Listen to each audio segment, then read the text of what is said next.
5층에 계신 분은 다 5층을 다 저기 뭐지 전기도 끄고 난방도 끄고 4층으로 다 내려와서 예배 같이 드려도 될 것 같습니다. 내려오시기 바랍니다. 예배 시간이 됐습니다.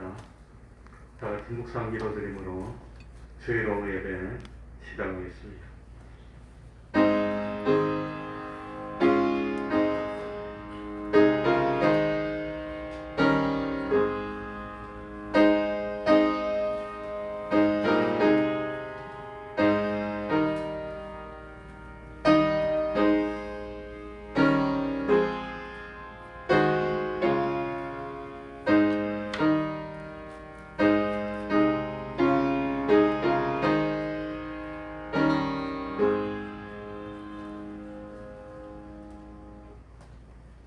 찬송 올리겠습니다. 찬송가 276장입니다.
이 시간에는 시편 22편입니다. 조금 길지만 1절부터 21절까지를 교독하겠습니다. 시편 22편입니다. 구약성경 817쪽입니다. 1절부터 21절까지를 교독하겠습니다. 한 목소리를 맞추어서 읽도록 하겠습니다. 교독합니다. 내 하나님이여, 내 하나님이여, 어찌 나를 버리셨나이까? 어찌 나를 멀리하여 돕지 아니하옵시며 내 신음하는 소리를 듣지 아니하시나이까? 내 하나님이여, 내가 낮에도 부르짖고 밤에도 잠잠치 아니하오나 응답지 아니하시나이다. 이스라엘의 찬송 중에 거하시는 주여, 주는 거룩하시니이다. 우리 열조가 주께 의뢰하였고 의뢰하였으므로 저희를 건지셨나이다. 저희가 주께 부르짖어 구원을 얻고 주께 의뢰하여 수치를 당치 아니하였나이다. 나는 벌레요 사람이 아니라 사람의 꼴이요 백성의 조롱거리입니다. 나를 보는 자는 다 비웃으며 입술을 비죽이고 머리를 흔들며 말하되 저가 여호와께 의탁하니 구원하신 걸 저를 기뻐하시니 건지실 걸 하나이다. 오직 주께서 나를 모태에서 나오게 하시고 내 모친의 젖을 먹을 때에 의지하게 하셨나이다. 내가 날 때부터 주께 맡긴 바 되었고 모태에서 나올 때부터 주는 내 하나님이 되셨사오니 나를 멀리하지 마옵소서. 환난이 가깝고 도울 자 없나이다. 많은 황소가 나를 배웠으며 바산의 힘센 소들이 나를 불렀으며 내게 그 입을 벌리니 찢고 부르짖는 사자 같으니이다. 나는 물같이 쏟아졌으며 내 모든 뼈는 어그러졌으며 내 마음은 텅빌 같아서 내 속에서 녹았으며 내 힘이 말라 질그릇 조각 같고 내 혀가 이틀에 붙었나이다. 주께서 또 나를 사망의 진토에 두셨나이다. 그들이 나를 배웠으며 악한 무리가 나를 둘러 내 수족을 찔렀나이다.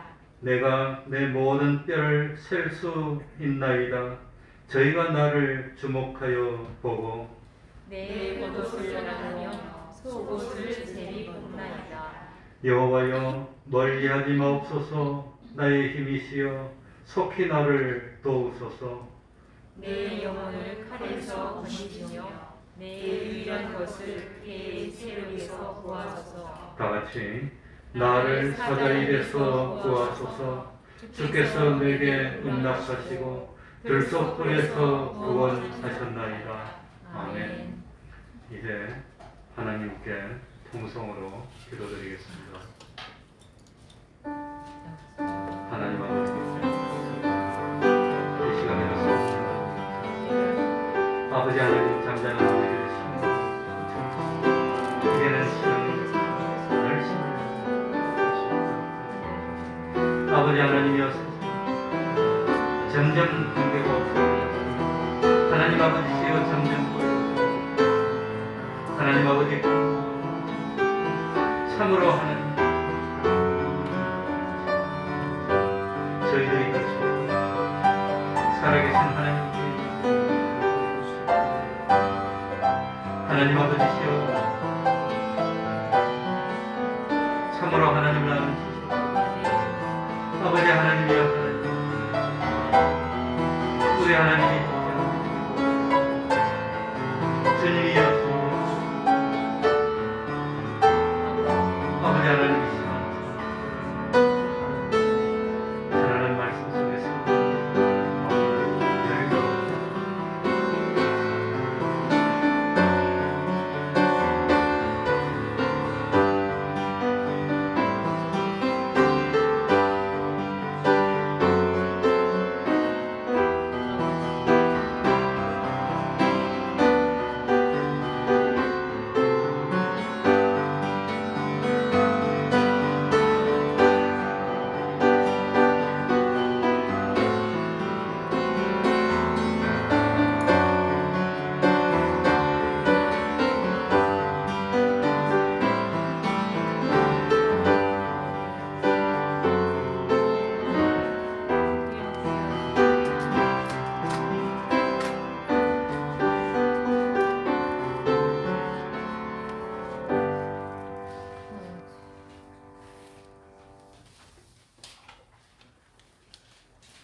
하나님의 말씀 신약 성경입니다.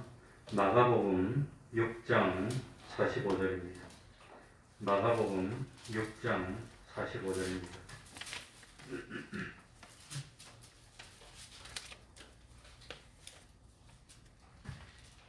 마가복음 6장 45절입니다. 45절부터 제가 읽겠습니다.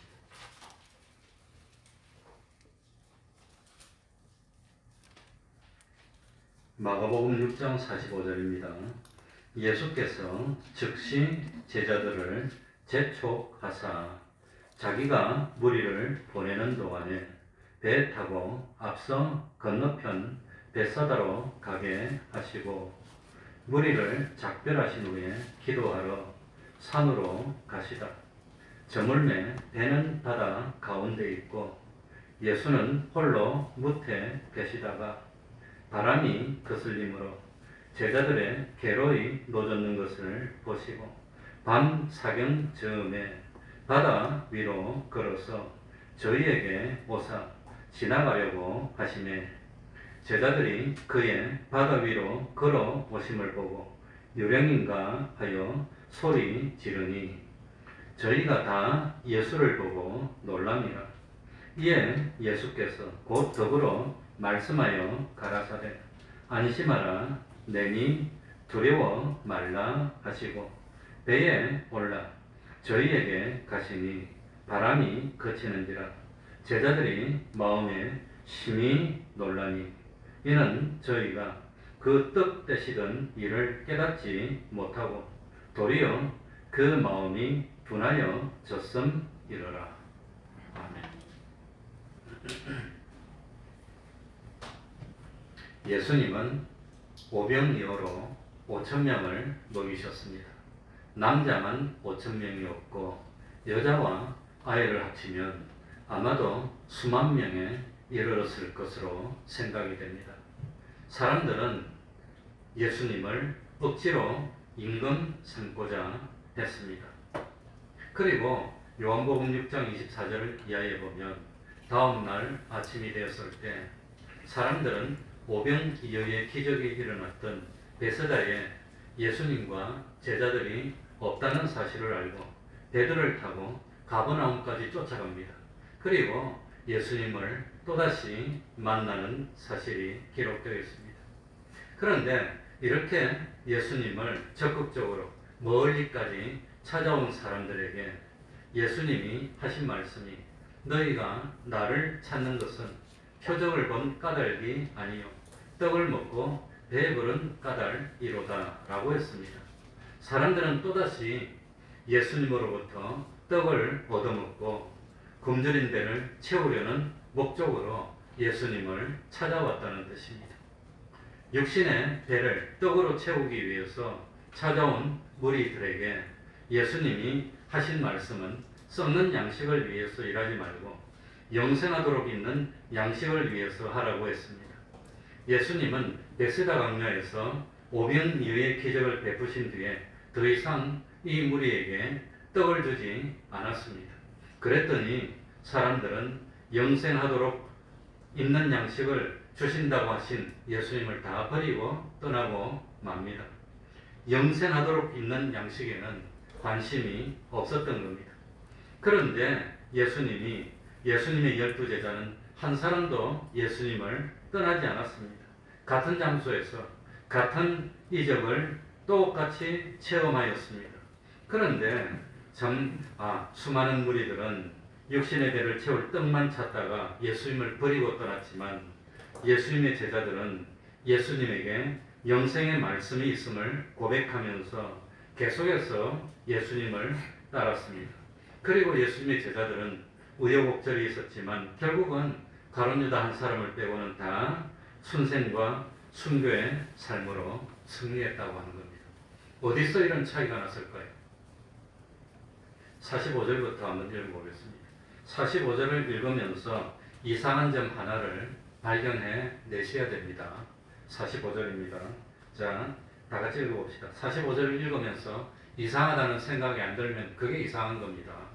다 같이 읽겠습니다. 예수께서 시작. 예수께서 즉시 제자들을 제쳐가사 자기가 무리를 보내는 동안에 배 타고 앞서 건너편 베사다로 가게 하시고 여기서 뭐가 이상하지요? 예? 재촉한 게 이상합니까? 여기서 이상한 것은 지금 오병이어의 기적이 일어난 장소가 어디지요? 오병이어의 기적을 일으킨 장소가 어디였지요? 그게 베세다입니다. 누가복음 9장 10절에 나오면 베세다 광야에서 오병이어의 기적을 일으켰다고 나옵니다. 그런데 예수님이 제자들을 보내신 바다 건너편 장소 이름이 뭐지요? 그것도 베세다. 그러면 이게 어떻게 된 겁니까? 베세다에 있는데 바다 건너편 베세다로 보낸다고 하니까 어떻게 된 겁니까? 그러니 이 이상하지 않습니까? 왜 베세다에 있는 사람들을 바다 건너편 베세다로 보낸다고 그럽니까?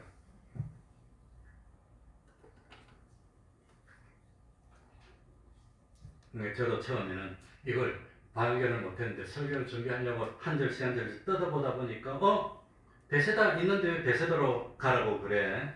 이걸 생각하게 됐습니다. 요한복음 6장 24절 한번 읽어볼까요? 요한복음 6장 24절에 보면은 무리가 거기 예수도 없으시고 제자들도 없음을 보고 곧 배를 타고 예수를 찾으러 어디로 가서? 가버나움으로 가서 거기서 바다 건너편에서 어떻게 했죠? 만나. 그러니까 예수님을 찾으러 사람들이 바다 건너편 가버나움으로 갔어. 가버나움 옆에 있는 거기서 예수님과 제자들을 만난 겁니다. 그러니까 지금 있는 베세다를 떠나가지고 가버나움 옆으로 간 겁니다. 그래서 삼국초석을 이리저리 찾아보니까 갈릴리 바다에는 베세다가 두 군데 있었답니다. 그래서 뭡니까? 이 베세다 중에서 한 곳은 이 갈릴리 바다 북동평에 있는 베세다고 또 한 곳은 갈릴리 바다의 북서쪽인데 가버나움 옆에 있던 베세다입니다. 그러니까 가버나움 옆에 있는 베세다는 아주 작은 동네고 그거는 정확한 이름은 베세다 율리아스라고 하는 동네였다고 합니다. 그러니까 사실 이 베세다에서 배를 타고 갈 필요 없이 위쪽으로 이렇게 걸어가도 되는데 그런데 예수님은 걸어가지 않고 배를 타고 가도록 이렇게 만드신 겁니다. 그래 가만히 보니까 오병이어의 기적을 일으킨 베세다는 그건 갈릴리 바다의 북동평에 있는데 이곳은 빌립과 안드레와 베드로의 고향인 베세다입니다. 이 베세다는 좀 유명한 일반적으로 부르는 베세다입니다. 그런데 갈릴리 바다 북서편에 있던 가버나움 옆에 있는 그런 조그만 동네 베세다가 있었는데 그 베세다는 베세다 율리아스라고 불리우는 곳이었습니다. 그러니까 참 예수님이 오병이어를 일으켰던 그 베세다, 참 빌립의 고향 베세다, 안드레와 베드로의 고향 베세다, 거기서 제자들을 참 무리에게 떼어놓기 위해서 일부러 육지로 가면 사람들이 보고 쭉 따라갈 테니까 사람들을 흩어보내는 동안에 먼저 배를 타고 가도록 만들었다고 하는 겁니다. 그러니 예수님은 참 떡을 먹은 사람들이 예수님을 왕으로 삼으려고 하는 것을 보고 제자들을 어떻게 하면 빨리 이 무리로부터 떼어놓을 수 있을까 그래가지고 생각하다가 이게 뭡니까? 이 땅으로 가지 말고 배를 타고 빨리 떠나서 저쪽 베세다로 가라고 이렇게 보냈던 겁니다. 그러면서 예수님은 무리를 참 이렇게 해산시키려고 했습니다. 그런데 45절에 보면은 뭐라고 되어 있냐면은 예수님이 얼마나 이 무리들이 예수님을 왕으로 삼으려고 하는 사태를 심각하게 받아들였는지 즉시 또 제자들을 어떻게 하사? 재촉해서 빨리 가라고 자꾸 재촉하는 겁니다. 이런 거 보면은 얼마나 예수님이 심각하게 무리와 제자들을 떼어놓고 무리들을 흩어서 자기를 왕으로 삼으려고 하는 마귀의 괴락을 없애려고 얼마나 예수님이 서둘렀나 하는 것을 우리들이 알 수가 있다고 하는 겁니다. 그리고 예수님의 제자들도 참 예수님이 나라를 얻으면 하나는 우편에 하나는 좌편에 앉으려는 욕심이 있었기 때문에 이 무리들에 의해서 예수님의 제자들이 영향을 받는 것을 예수님이 조심해서 빨리 떼어놓으려고 했던 그런 즉시 막 재촉해가지고 빨리 가 이렇게 재촉하는 그런 예수님의 그 의도를 우리들이 읽을 수가 있어야 됩니다. 그러니 참 예수님의 제자들은 분위기 보니까 뭐가 될 것 같아. 이때까지는 몇 명 없는 데서 기적을 일으키는데 수만 명이 있는데 무리들이 웅성웅성하고 예수님을 왕으로 삼으려고 하니까 왔다 기회가 왔나 보다 마음이 뒤숭뒤숭하고 이제는 뭔가 한 자리 왔나 막 이런 분위기가 되는데 그걸 빨리 깨뜨려서 이렇게 이제 없애려고 했던 겁니다. 그래서 무리와 제자들을 분리시키고 또 제자들의 믿음을 연단하기 위해서 배를 타고 일부러 보냈다고 하는 겁니다. 근데 제자들의 장점은 뭐냐? 예수님이 재촉을 하니까 제자들이 재촉하는 대로 어떻게 했습니까? 제자들의 특징은 예수님이 무슨 말씀을 하셔도 뭐였지요? 두 글자로 뭐였지요? 순종했다는 겁니다. 가기 싫습니까? 가고 싶습니까? 떠나기 싫어. 제자들이 그냥 사람들이 하는 예수님을 막 모시는 분위기인데 이대로 그냥 있고 싶어. 베드로도 변호사님 올라갔을 때 경건하고 그냥 베드로 뭡니까 모세와 그냥 뭐 있고 이러니까 그냥 여기 있고 싶어. 뭐 여기 있고 엘리야가 있고 이러니까 여기 있고 싶어 그랬는데 예수님이 가라 그러니까 두말 안 하고 떠나더라고 하는 거예요. 이게 제자들의 장점입니다. 예수님이 말씀하시면 가기 싫어도 왜 가야 됩니까? 이런 거 말 안 하고 가라 그러면 재촉하니까 그냥 갔다고 하는 겁니다. 이 제자들입니다. 그래서 제자들은 근본적으로 주님에게 순종했기 때문에 주님에게 영성이 있는 말씀을 깨닫게 됐고 궁극적으로 12 대표가 됐다고 하는 겁니다. 예수님이 무슨 말씀을 하셔도 내 뜻하고 달라도 순종하더라고 하는 겁니다. 그 참 나서서 말하기 좋아하는 베드로도 왜 가야 됩니까? 내일 가면 안 됩니까? 왜 배를 타고 가야 됩니까? 걸어가도 되는데 이런 말을 했습니까? 안 했습니까? 그런 말을 한마디를 안 했다는 겁니다. 주님이 재촉해서 막 보내니까 한 말도 안 하고 그냥 배를 타고 갔다. 이게 제자들의 장점입니다. 그래서 제자들은 결국은 가룟 유다는 빼놓고 다 순교에 승리를 하는 이런 제자들로 성장하는 겁니다. 그러니 믿음이 성장하고 하나님의 사람이 되는 데는 뭐가 중요합니까? 순종이 중요합니다. 순종. 46절입니다. 다 같이 무리를 작별하신 후에 자 무리를 작별하고 예수님이 뭐 했을까요? 여기 나옵니다. 다 같이 읽겠습니다. 무리를 시작. 무리를 작별하신 후에 기도하러 산으로 가시다. 그러니 무리를 다 흩어보냈습니다. 드디어 흥분됐던 걸 다 가라앉히고 제자들도 보내고 무리도 보내고 예수님 혼자 남았습니다. 예수님 혼자 남아서 뭘 했지요? 기도를 했다는 겁니다. 예수님은 도대체 무슨 기도를 할까요? 예수님도 기도를 했습니다. 예수님도 틈이 날 때마다 큰일 있을 때마다 잘못하면 무리들이 예수님을 볼 때마다 왕으로 삼으려고 그러고 막 웅성웅성하면 큰일 나는 겁니다. 이건. 그러니 얼마나 예수님도 참 이거 잘못하면 큰일 나겠구나. 그래서 예수님이 기도를 했다고 하는 겁니다. 이 예수님은 무슨 기도를 했을까요? 예수님의 기도 제목이 뭐였을까요? 네, 우리는 기도할 때 보통 무슨 기도를 하지요? 무슨 기도합니까? 거의 대부분 거의 뭐 100에 99는 우리 기도하면 내가 잘 되게 해달라고 돈 좀 벌게 해달라고 또 돈 벌게 해달라는 거는 좀 쏙 보이는 것 같으니까 딱 제일 쓰기 좋은 거는 내가 뭐 하게 해달라고? 건강하게 해달라고 그렇게 기도합니다. 그러니까 사실 우리들의 관심은 나와 내 자녀와 부모와 형제 이게 제일 큰 관심 아닙니까? 그래서 거의 대부분의 기도는 다 모아보면은 나와 우리 가족들이 참 건강하고 또 평안하고 또 성공하고 번성하고 부유하게 해달라고 이게 전부 다입니다. 이게 전부 다 하는 기도가 특별하면 자식이 잘 되게 부모가 잘 되게 뭐 형제가 잘 되게 그거밖에 없습니다. 그런데 실제로 내가 이 성구를 보면서 도대체 예수님은 무슨 기도를 했을까?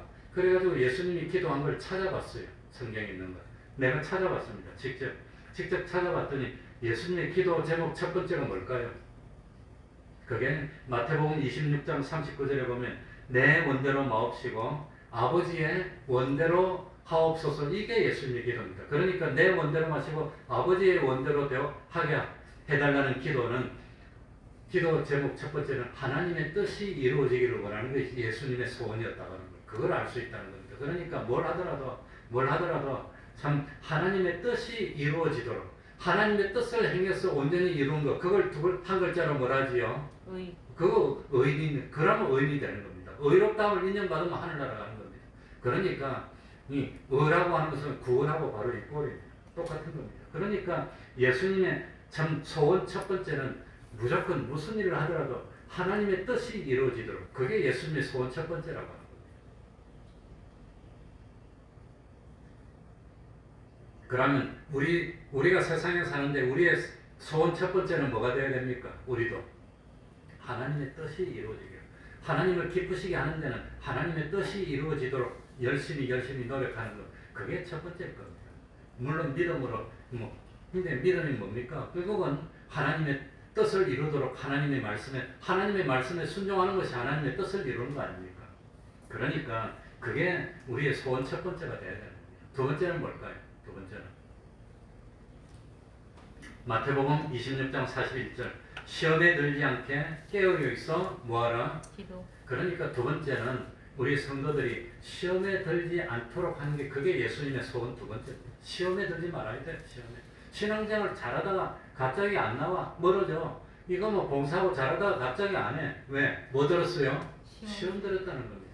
그러니 우리 참 주님의 몸된 교회를 이루고 우리가 목회를 하는데도 제일 힘든 게 뭐냐? 시험 드는 겁니다. 옛날에 내가 얼마나 어려웠는지 한 번은 그냥 신방 가가지고 우리가 열심히 냅시다 마음먹서 힘껏 기울여서 충성합시다 했더니 화를 벌컥 내더라고요. 그래가지고 내가 뭘 잘못했나 했더니 내가 이 이상 더 어떻게 충성하라 말이냐고 막 대들더라고요. 아유 깜짝 놀랐어. 그래갖고 야 정말 충성하자는 말도 함부로 못하겠더니 그게 시험 드는 겁니다. 누가 뭐 그래가지고 옛날에는 한마디 하는 게 얼마나 어려웠는지 그냥 뭐라 하면 이 사람 시험 들고 뭐라 하면 저 사람 시험 들고 이러는 거예요. 그래서 성경에 보니까 예수님이 두 번째로 뭘 위해서 기도했나? 우리가 신앙생활 하는데 제일 힘든 게 뭐냐? 시험 드는 겁니다. 시험 드는 것은 마귀의 함정에 빠지는 겁니다. 그러니까 저는 좋은 의도로 어떻게 해야 몸된 교회를 세우고 예배가 중단되지 않고 어떻게 해야 어쨌든지 이런 중심으로 말하는데 받아들이는 사람은 자꾸 그 말과 시험 드는 거예요. 오직 하면 예수님이 기도하면서 두 번째가 뭐냐? 시험 들지 않도록 해달라고 기도를 했을까? 예수님의 제자들도 잘못하면 온 무리가 웅성웅성하고 그냥 분위기가 이러니까 자기들도 그냥 편성해서 잘못하면 그냥 시험 들기 쉬워 그냥.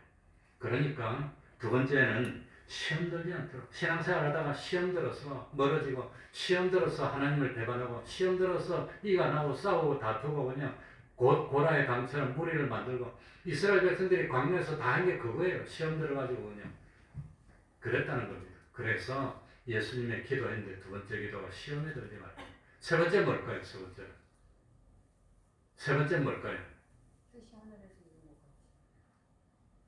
뜻을 이루는 건 첫 번째였잖아요. 뜻이 하늘에서 이룬 것 같이. 땅에서도 이룬 것 같이. 그러니까 이 땅에서 하나님의 뜻을 이루는 게 그게 세 번째는 누가복음 22장 32절에 나옵니다. 내가 너희를 위하여 내 믿음이 떨어지지 않기를 위하여 기도하느니. 세 번째는 믿음이 떨어지지 않도록. 믿음 생활에서 믿음이 점점 성장해져 믿음이 떨어지면 안 된다는 겁니다. 믿음이. 그래서 믿음이 떨어지지 않기를 기도하였느니 너는 돌이킨 후에 내 형제를 뭐하게 하라? 굳게 하라. 형제를 굳게 하라는 말은 이 뭡니까? 참 베드로 보고 한 기도이지만 우리들에게 한 기도인데 뭡니까? 마지막에 예수님이 성천하기 전에 베드로 보고 뭘 부탁합니까? 어린 양을 먹이달라는 겁니다.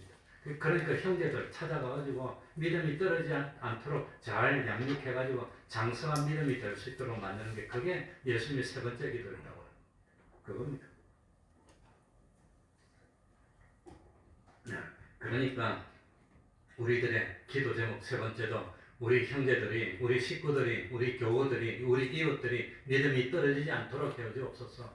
첫 번째 기도 제목은 뭡니까? 자기 욕심이나 채우려고 자꾸 그러지 말고 어떻게 하든지 자기 욕심대로 하려 하지 말고 하나님의 뜻이 이루어지기를 원하는 그 사람이 되면 의인이 되는데 그 사람이 되면 되는데 두 번째는 이 일하다가 자꾸 시험에 들어가냐. 끄떡하면 시험 들어.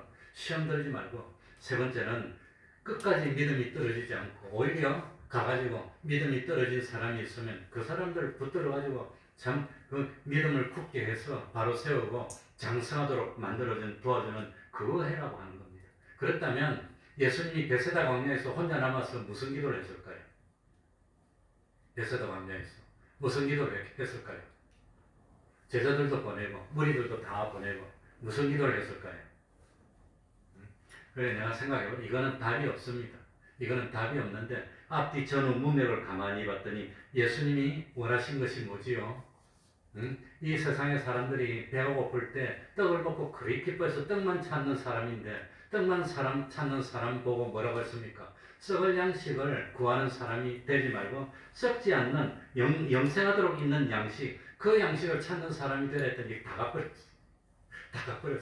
그러니까 아마 이 예수님이 하나님께 기도하면서 이 무리들이 썩지 않는 영생하도록 있는 그 양식을 위해서 일할 수 있는 사람으로 만들어 주십시오. 그 기도를 했을 것 같아요. 그러니까 이 무리들이 한 명도 안 남고 야 썩는 양식을 위해서 이렇게 왔느냐 너희들이 표정은 보지 못하고 배만 채우려고 하느냐? 그랬더니 다 가버렸어. 이 사람들에게 언제 복음을 전해서 참 구원의 열매를 맺도록 할 수 있나? 제자들처럼 썩지 않는 양식. 그 주님이 너희들도 가려느냐? 그랬더니 영생의 말씀이 있사오니. 영생의 말씀 뭡니까? 썩지 않는 양식이에요. 영생의 말씀이 있는데 우리가 어디로 갑니까? 제자들은 깨달았다는 거예요. 그러니까 예수님이 이때 산에 올라가서 이거 기도한 것이 아닐까? 우리 제자들이 무리에 유혹받아서 시험 들지 않도록 해주시고 믿음이 떨어지지 않도록 해주시고 썩지 않는 양식을 구하는 그런 사람이 되고 이 무리들도 썩지 않는 양식을 구하기 위해서 노력하는 사람이 되라니까 다 가버렸는데 이 사람들이 참 언제 돌이킬까? 그거 기도하지 않았을까? 그건 제 주관적인 생각이지만 저는 문맥을 봤을 때 그 기도를 했을 것 같습니다. 47절입니다. 저물매 다 같이 읽겠습니다. 드디어 날이 저뭅니다. 시작. 저물매 배는 바다 가운데 있고 예수는 홀로 무태 계시다가 마침내 무리는 다 없어졌습니다. 제자들도 다 떠났습니다. 날이 마침내 캄캄하게 어두워졌습니다. 제자들은 이거 깊은 바다로 나갈 필요가 있습니까? 해변으로 조금 가면 가버나움이 있으니까 해변으로 조금 가면 됩니까? 해변으로 조금 가면 되는데 그런데 이 참 뭡니까? 이 제자들은 배는 바다 가운데로 들어가 버렸어요. 바다 가운데로 들어갈 필요가 없는데 항로를 보면 해변으로 조금만 가서 쭉 가면 바로 이 가버나움이 나오는데 그냥. 그래서 이 마태복음 12장 14장에도 이 뭡니까? 이 내용이 나오는데 24절에 보면 배가 이미 육지에서 술이 났더나 있어. 술이니까 뭐 심리는 4km, 1리는 400m. 아마 술이니까 한 몇 킬로 정도, 1, 2km 정도 떨어지지 않았을까. 아무튼 그러니까 1, 2km 바다 쪽으로 나갈 필요가 없는데 그냥 쭉 따라가면 되는데 그리 나갔다는 것은 제자들의 의도하고 상관없는 방향으로 배가 갔다는 걸 의미하는 겁니다. 그러니까 그 이유가 뭐냐? 48절에 보니까 바람이 모함으로 거슬렸다는 거, 역풍이 불었다고 하는 겁니다. 역풍이. 그래, 저는 잘은 모르지만 내가 경험하고 알고 있는 바다는 저는 바닷가에서 태어나서 아무튼 고등학교 때까지는 바닷가에 살았던 사람인데 나도 겨울에 바람 부는 바다에서 배를 타봤습니다. 큰 배는 아니고 작은 배지만 아무리 노를 져도 바람이 부니까 배가 바람이 밀리더라고요. 노를 져도 소용이 없어.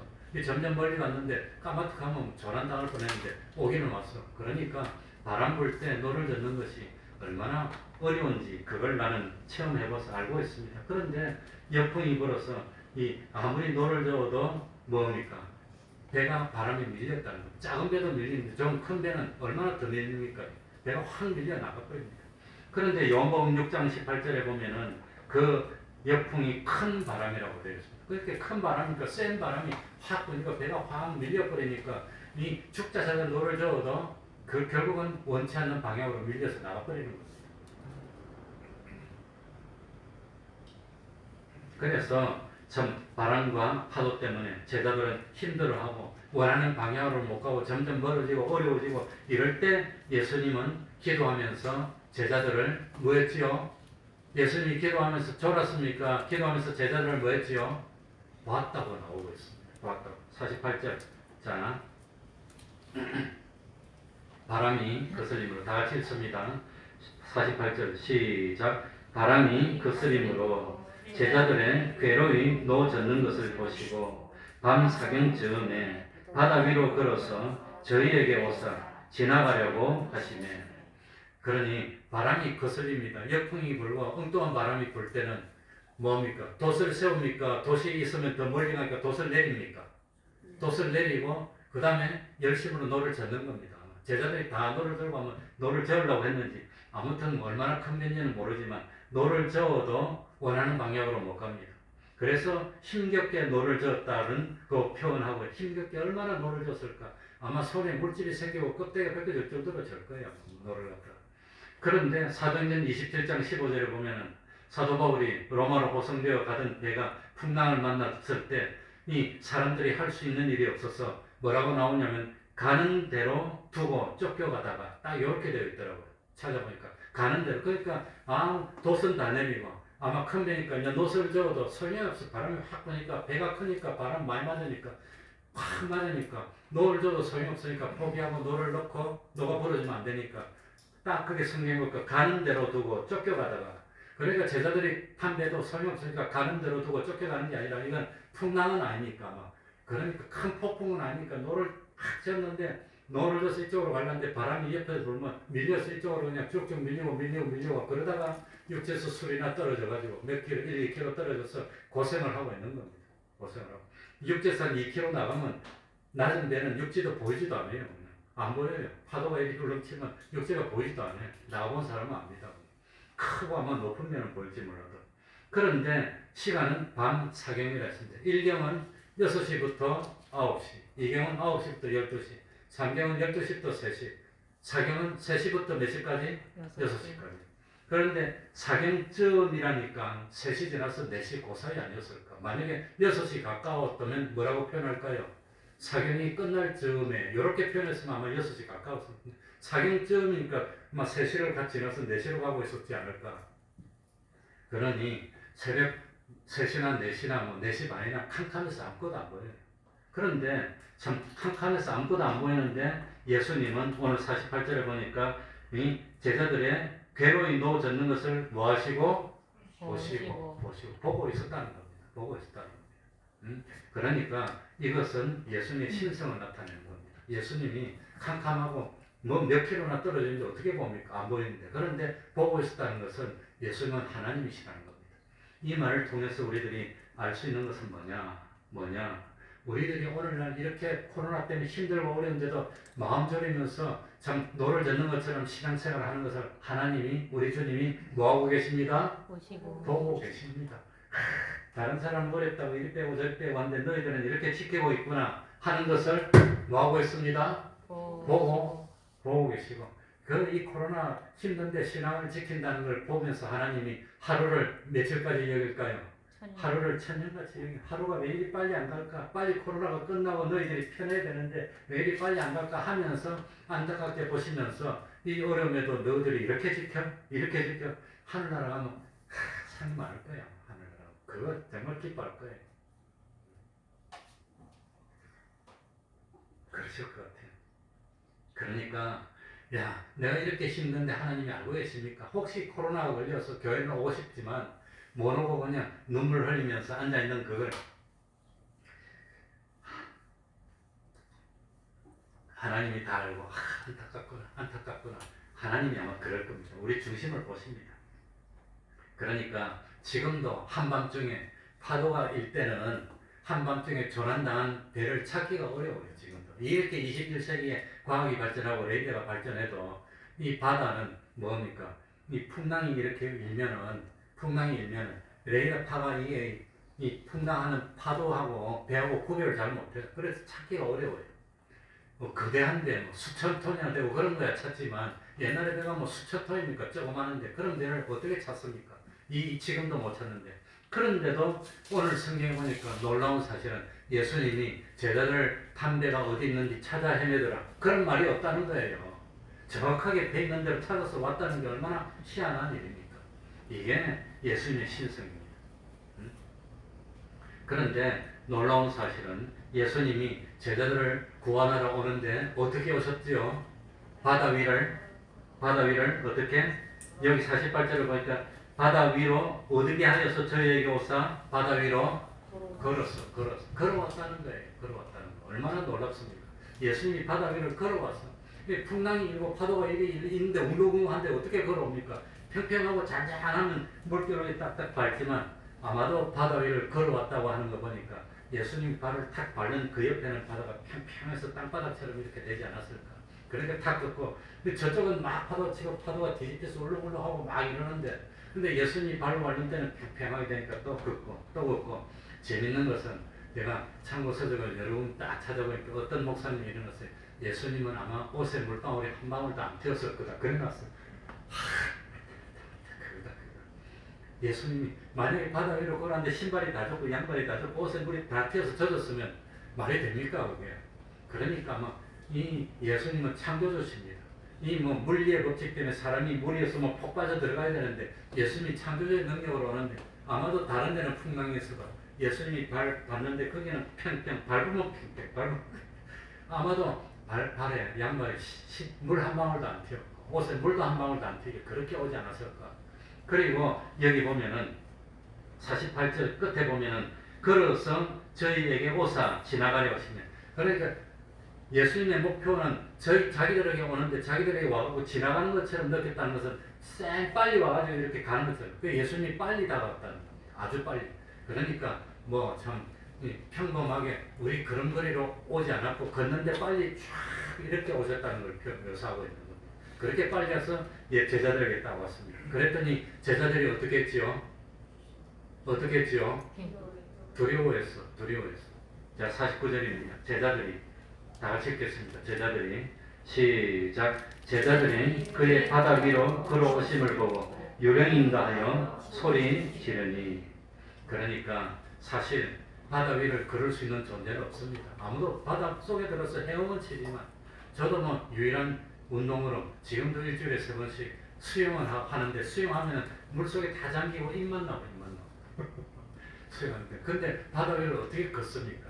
그러니까 제자들이 예수님의 모습을 보고 누구로 유령으로 여기는 것이 당연하다는 겁니다. 어둡고 캄캄하고 육체를 가진 존재는 물리를 잊지 못하는데 근데 물리로 걸어오니까 이거는 육체가 아니라 뭐로 생각할까요? 영혼으로 생각하는 겁니다. 그러니까 유령으로 여기는 게 당연한 거지. 그래가지고 소리를 질렀다고 하는 겁니다. 소리를 질렀어. 그래서 50절에 보면은 구체적으로 제자들이 어떤 반응을 보이는지 저희가 다 예수를 보고 뭐함이라? 놀랍니다. 그러니까 놀라는 게 당연한 놀라니까 예수님이 이에 예수께서 곧 더불어 말씀하여 더불어 말씀했다는 것은 뭡니까? 서로 뭐하면서 쳐다보면서 더불어 서로 혼자 외치는 게 아니라 더불어 쳐다보면서 제자들 보면서 뭐라고 했습니까? 세 마디 합니다. 여기서 말씀해 가셨을 때 제일 먼저 급하니까 뭐하라? 안심하라. 그 다음에 내니 두려워 말라 하시고. 그러니 제자들이 놀라는 것은 이건 너무 당연한 겁니다. 어떻게 물리로 걸어온단 말입니까? 캄캄한 밤 사경이니까 달빛도 없고 뭐 보이지도 안 하고 아마 달빛이 있어도 잘 모를 거예요. 멀리 떨어져 있으면. 그러니까 예수님이 딱 세 마디인데 제일 먼저 안심하랍니다. 안심하라. 두려워하지 말라. 안심하라는 말씀 속에 들어있는 의미가 뭡니까? 풍랑이 일어도 내가 너희를 뭐 할 수 있느니라? 구원해낼 수 있느니라. 사실은 이 제자들이 주님이 오면은 안심해야 됩니다. 왜?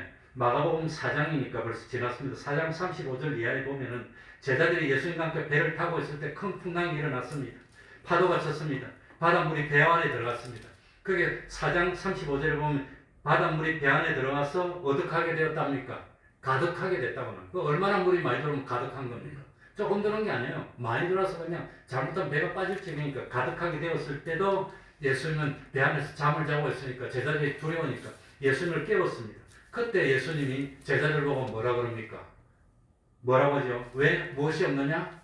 믿음이 없네. 왜 나를 못 믿냐? 내가 자고 있는데 너희들이 빨리 죽을까 보냐? 왜 나를 믿지 못하느냐? 그러니까 풍랑 이는 바다에서 건진받은 경험이 있습니까? 없습니까? 경험이 있어. 그러니 예수님은 풍랑 이런 거 다 건질 수 있어. 풍랑이 일어서 배 속에 물이 들어와도 주무시고 있는데 예수님이 자다가 꼬르륵 하고 죽을까 봐.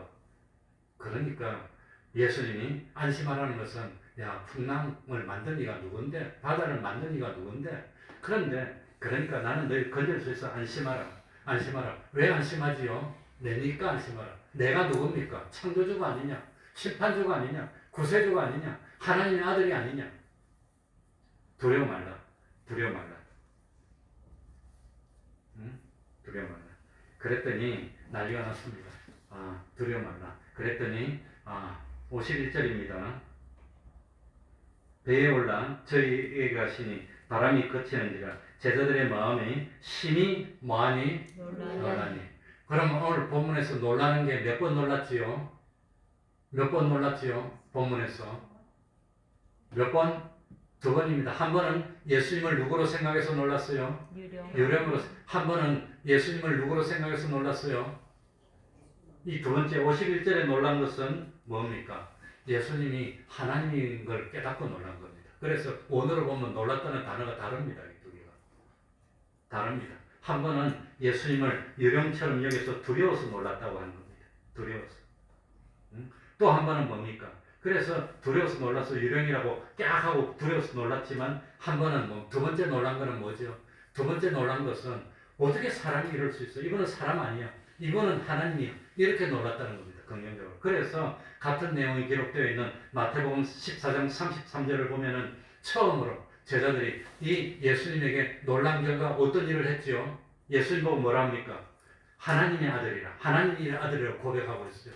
어떻게 사람이 이럴 수가 있어? 물질을 걸어오더니 어떻게 배에 타고 오르니까 바람이 잔잔해지고 그리고 뭡니까? 이 마태복음이나 다른 성경에 보면 목적지로 탁 갔다고 나옵니다. 그래서 예수님은 물리를 걷기도 하고 배에 오르니까 그냥 걸쩍거리는 겁니다. 그러니까 깜짝 놀라서 어떻게 이렇게 되는 거예요? 그냥 잠잠해지는 겁니다. 바람도 없고 잔잔해지고 그러더니 목적지로 갔다가 이분은 그 두 번째 놀란 거는 경건하게 놀란 겁니다. 그러니까 다 무릎 꿇고 주님 앞에 막 말도 안 하고 시키지도 않는데 전부 다 무릎 꿇고 얼굴을 딱 이마에 대고 절을 하고 하나님이라고 하나님 아들이라고 하는 겁니다. 그렇게 놀란 겁니다. 처음에는 두려워서 깍 하고 놀랐고 두 번째는 경건하게 하나님 앞에 무릎을 꿇고 이분이 어떤 분이냐고 우리도 그렇게 놀라야 됩니다. 생활하다가 정말로 하나님을 느끼고 놀라는 그런 경험이 있어야 돼요. 그게 믿음입니다. 그런 경험이 있습니까? 없습니까? 그런 경험이 있어야 돼요. 그런 경험이. 그런데 왜 이 제자들이 이렇게 놀라고 이렇게 했느냐? 오늘 시간이 가긴 같지만 제일 중요한 겁니다. 52절 읽도록 보겠습니다. 제일 중요한 건 아니지만 아주 중요한 것 중 이는 자, 다 같이 읽겠습니다. 이는 시작. 이는 저희가 그 뜻되시던 일을 깨닫지 못하고 도리어 그 마음이 뭐하여졌음이라? 마음이 둔하여졌어. 떡을 뗄 때는 그러면 예수님이 하나님의 아들인 거 몰랐습니까? 아니면 지금 풍랑이는 바다에서 물이 그냥 배에 가득 찼는데도 예수님이 주무시고 있다가 바다와 이 풍랑을 보고 잠잠하라고 명령했을 때 그때 잠잠해졌을 때는 그럴 때는 못 느꼈습니까? 왜 이렇게 새삼스럽게 놀라? 마음이 뭐가 돼서? 마음이 둔해졌다는 게 마음이 둔해졌어. 왜 참 사람들이 예수님이 행하는 신기한 이적과 표적을 여러 번이나 경험하고도 그러고도 막 참 죄를 짓고 그럽니까? 왜 그러지요? 사람이 기적을 체험했을 때는 감동이 오고 눈물이 나오고 그냥 정말 평생 하나님을 믿을 것 같고 저도 그런 거 뭐 한두 번 한 거 아닙니다. 정말로 그냥 위험하고 그럴 때 기도해서 하나님이 그냥 기적을 베풀어 주셔서 그냥 건진받고 감격으로 눈물을 흘리고 그런 적 한두 번이 아니고 많습니다. 그럴 때는 그냥 뭐 금방 순교라도 할 것 같은데 좀 지나면 또 그 마음이 뭐해지는 겁니까? 왜 마음이 둔해질까요? 왜 마음이 둔해질까요? 마음이 둔해지는 이유가 뭘까요? 성경에 보면 나옵니다. 무엇으로 마음이 둔해지죠? 누가복음 21장 34절 한번 찾아봅시다. 누가복음 21장 34절. 왜 마음이 둔해집니까 자꾸? 누가복음 21장 34절. 너희는 스스로 뭐하라? 조심하라. 그렇지 않으면 무엇한가? 방탕함으로. 또 두 번째는 무엇함으로? 술 취함으로. 세 번째는 생활의 무엇으로? 염려로 마음이 모여지고. 그래서 그날이 뜨거. 그러니까 마음이 둔해지는 이유가 뭐냐? 방탕해서 그래. 그럼 방탕하니까. 두 번째는 뭐해서? 술 취해서. 술 취했다는 것은 뭐 소주를 마셔서 취한 것도 있지만 세상에 그 취한 겁니다. 세상에 이런 것. 저는 부귀영화를 보고 그래갖고 하나님을 잊어버린 겁니다. 마음이 둔해지고. 세 번째는 뭐로? 생활의 염려. 거의 대부분이 우리들 마음이 둔해지는 이유가 뭘까요? 생활의 염려입니다. 어떻게 먹고 사나? 일이 잘 될까 안 될까? 사업이 어떻게 될까? 자식이 어떻게 될까? 그게 마음을 뺏기니까 하나님 주님이 이적을 일으켜서 마음에 감동받은 게 다 없어져버리고 잊어버리는 겁니다. 그러고 생활 속에 빠져가지고 그냥 그러다가 하나님의 기적을 체험했음에도 또 배반하고 또 죄를 짓고 그런다고 하는 겁니다. 마음이 둔해졌습니다. 마음이 둔해지면 안 됩니다. 왜 제자들이 오병이의 기적을 체험했을 때는 얼마나 마음이 그냥 그랬는데 왜 풍랑에 두려워하고 일이 됩니까? 마음이 둔해졌다는 것도 그 사이에 풍랑에 쫓기다 보니까 주님도 다 잊어버리고 그냥 이것도 잊어버리고 와 잘못하면 죽겠다 뭐 이래 샀는데 그냥 유령이 오고 있고 마음이 둔해졌어 벌써. 그러니까 출애굽 때 이스라엘 백성들도 그토록 하나님의 기적을 체험하면서도 돌아서면 마음이 둔해지는 겁니다. 무엇으로? 생활의 염려로, 방탕함으로, 술 취함으로 마음이 둔해지면 안 됩니다. 그러니까 염려를 주님께 맡기고 장성한 믿음이 되는 우리가 되어야 되겠습니다. 기도하겠습니다. 하나님 아버지 감사드립니다. 오병이의 기적을 베푸시고 또 참 썩지 않고 영생하도록 있는 양식을 진실로 믿고 구하고 소원하는 자로 만들기 위해서 무리를 흩어보내고 제자들은 바다 위를 보내서 또다시 예수님이 하나님이심을 깨닫도록 하여 주시고 참 고백하게 하여 주시고 또 다독여서 결국은 제자들이 다 순생의 삶을 살고 순교의 삶을 살고 땅끝까지 가서 복음을 전하고 귀한 생명을 하나님께 바치고 승리로 끝냈습니다. 우리들도 얼마나 둔합니까? 매일매일 생활의 염려로 술 취함으로 이거 참 방탕함으로 마음이 둔해져서 돌아서면 또다시 죄를 짓고 돌아서면 또다시 마귀의 유혹에 빠져서 세상으로 가는 저희들입니다. 하나님 아버지 예수 믿는 것은 취미생활이 아닙니다. 영생이냐 영멸이냐를 결정하는 문제입니다. 세상 어떻게 된다 하더라도 주님은 어제도 오늘도 내일도 주님이 가야 할 길을 가셨듯이 우리도 믿음의 길을 바로 가서 이 참 신앙의 정죄를 지키는 저희들이 다 될 수 있도록 하여 주옵소서. 그러나 세상이 광야입니다. 너무 힘듭니다. 어렵습니다. 마음이 뺏기기 쉽습니다. 코로나는 빨리 끝나지를 않습니다. 어떻게 합니까? 주님, 우리 믿음이 떨어지지 않도록 하여 주옵소서. 시험에 들지 않도록 하여 주옵소서. 어떤 현실이라도 먼저 감옥에 있더라도 무슨 경제적인 어려움이 있더라도 먼저 하나님을 기쁘시게 하는 그것이 참 경제적인 어려움에서 벗어나는 요령이고 우리 어려운 모든 문제를 해결받는 요령인 줄 알고 먼저 하나님을 생각할 수 있는 그 믿음 허락하여 주시고 믿음에 후퇴하지 않고 더욱더 충성하며 장성한 믿음이 되어 시험 들지 않고 굳건히 서서 열매를 맺고 생명의 멸류관을 얻는 그 순간까지 지켜나가는 믿음 가지는 저희들이 될 수 있도록 은혜 베풀어 주시옵소서. 예수님 이름으로 기도하옵나이다. 아멘.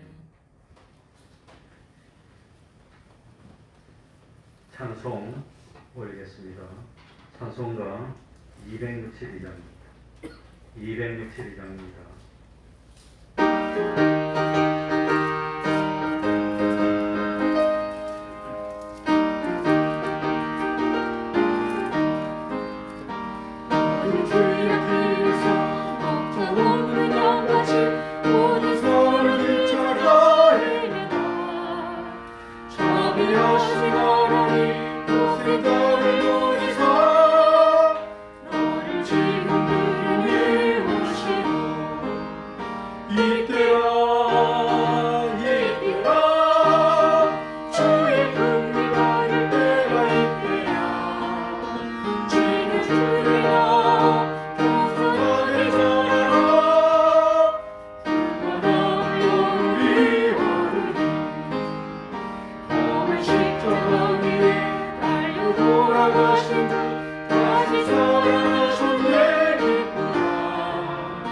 주인 구원하시는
수요일 예배 많이 나오시고 새벽 기도에도 힘써 주시기 바랍니다. 그리고 확진되어 있는 분들이 속히 그냥 다 회복하고 다음 주에는 다 나오도록 기도해 주시기 바랍니다. 그러면 다 같이 일어나셔서 3장 찬송 부르고 주기도문으로 예배를 마치겠습니다.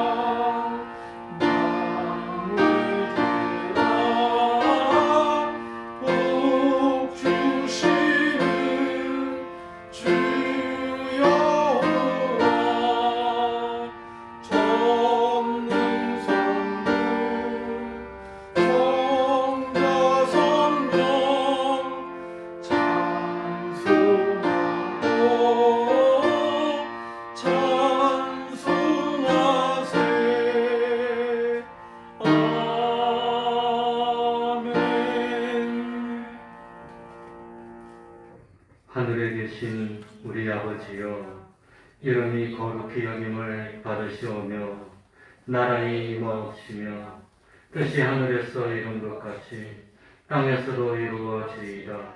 오늘날 우리에게 일용할 양식을 주옵시고 우리가 우리에게 죄 지은 자를 사하여 준 것 같이 우리 죄를 사하여 주옵시고 우리를 시험에 들게 하지 마옵시고 다만 악에서 구하옵소서.